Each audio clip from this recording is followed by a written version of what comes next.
Halo semuanya, selamat pagi.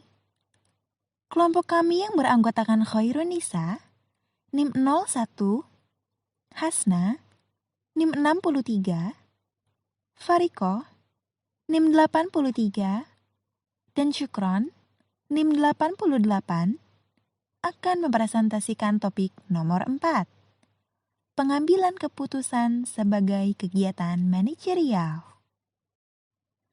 Pengambilan keputusan sebagai kegiatan manajerial memiliki 4 outline, yaitu pengertian keputusan, proses pengambilan keputusan, tipe keputusan, dan studi kasus. Keputusan adalah hasil dari suatu masalah yang telah terpecahkan.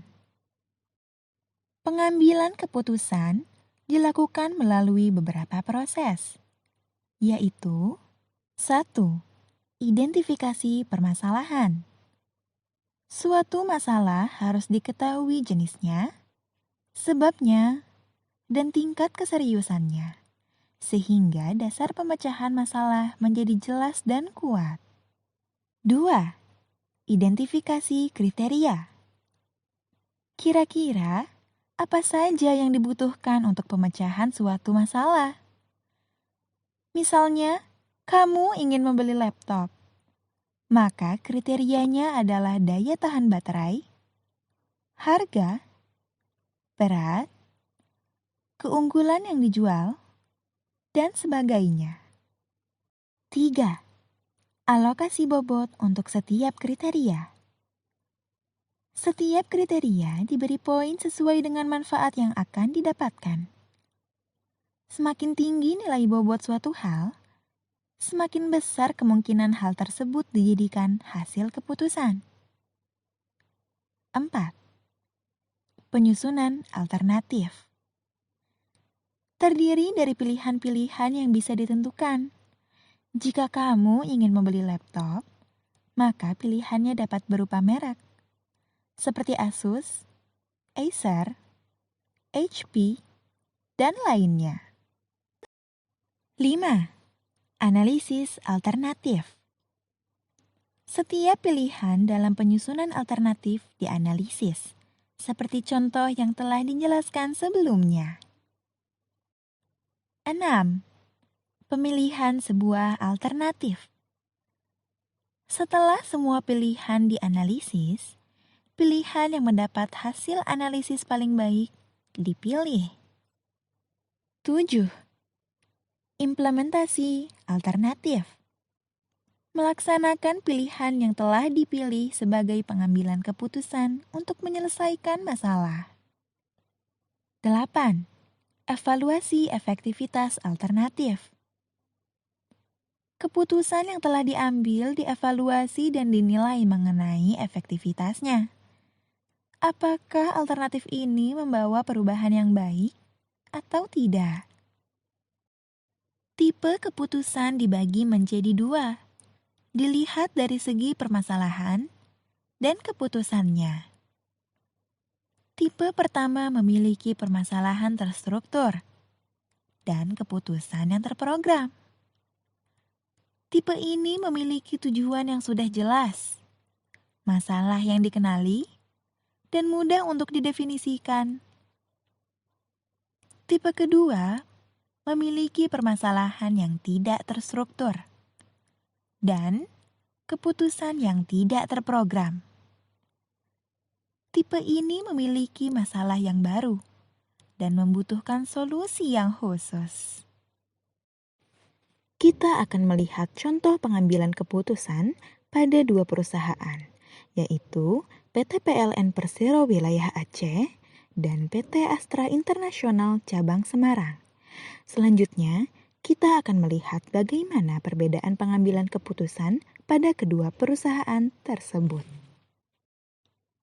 Kasus pertama, yaitu PT PLN Persero Wilayah Aceh. Permasalahan yang dihadapi perusahaan ini yaitu sistem aplikasi untuk penyaringan calon pegawai baru. Mereka membuat beberapa kriteria untuk sistem aplikasi yang akan digunakan. Ada untuk kebutuhan input, proses, dan output. Selanjutnya, dibuat poin untuk setiap kriteria dan menganalisis berbagai alternatif yang bisa dipilih. Akhirnya, setelah melakukan berbagai analisis, dipilihlah metode heuristik yang akan digunakan sebagai sistem aplikasi penyaringan pegawai baru. Contoh kedua, yaitu PT Astra International Tbk Cabang Semarang. Berbeda dari perusahaan sebelumnya, permasalahan yang dihadapi PT Astra International adalah penjualan dari tahun 2014 hingga 2016 yang belum mencapai target tahunan. Diduga, hal ini diakibatkan oleh buruknya proses pemasaran sehingga perusahaan ini mencari strategi baru yang lebih baik.